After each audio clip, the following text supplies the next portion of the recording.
Production d'électricité en Côte d'Ivoire. Le gouvernement sort le grand jeu. Oui, bonjour à tous. C'est ce que lance à sa une le jour plus d'aujourd'hui au sujet de l'unité flottante de production d'électricité d'une capacité de production d'environ 202 MW prévue pour être installée sur la lagune ébriée en zone portuaire en face de la centrale thermique d'Azito, c'est à Yopougon.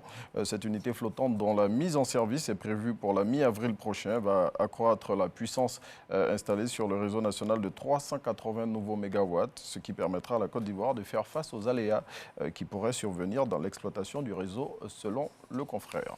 Et avec le mandat, vous nous proposez un chiffre pour la revue de presse de ce jour. Oui, 1700, et il correspond au nombre de jeunes qui ont bénéficié d'un traitement au cours de ces 5 dernières années dans le centre de service civique de Sassandra, Boaké, Mbayakro, Bundiali et Bembresso, selon Mamadou Touré, directeur général de l'Office du service civique national.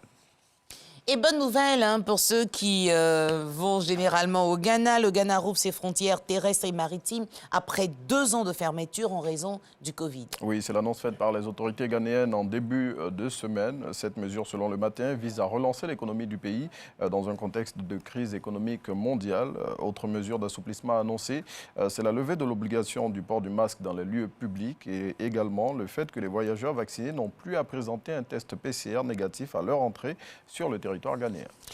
Et l'Expression 1, dans son numéro de ce jour, s'intéresse au phénomène des congés anticipés. Oui, à l'orée des congés de Pâques, l'édition du mardi 29 mars de la Tribune d'échange Tout Savoir Sûr, initiée par le Centre d'information et de communication gouvernementale, a été consacrée à cette problématique qui gangrène l'école ivoirienne. À cette occasion, le directeur général de l'Office du service civique national a révélé les raisons profondes de ce phénomène et a présenté les pistes de solutions envisagées par l'État ivoirien pour y mettre fin.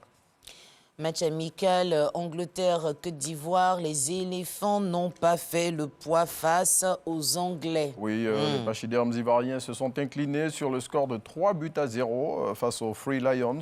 Nos compatriotes, selon l'expression, n'ont pas fait le poids face aux Anglais qui n'ont pas eu à forcer leur talent pour scorer à 3 reprises. Pour le confrère, les éléphants ont été dominés de la tête aux pieds par les Anglais dans tous les compartiments du jeu, réalisant leur 2e défaite dans cette fenêtre internationale du mois de mars, après celle enregistrée contre la France le vendredi dernier.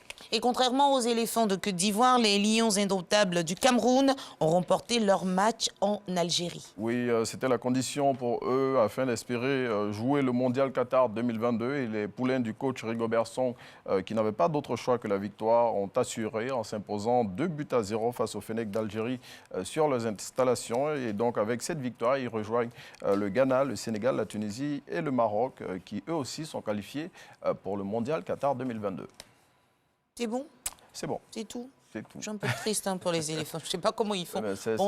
On est toujours triste, mais quand ils partent, on espère toujours.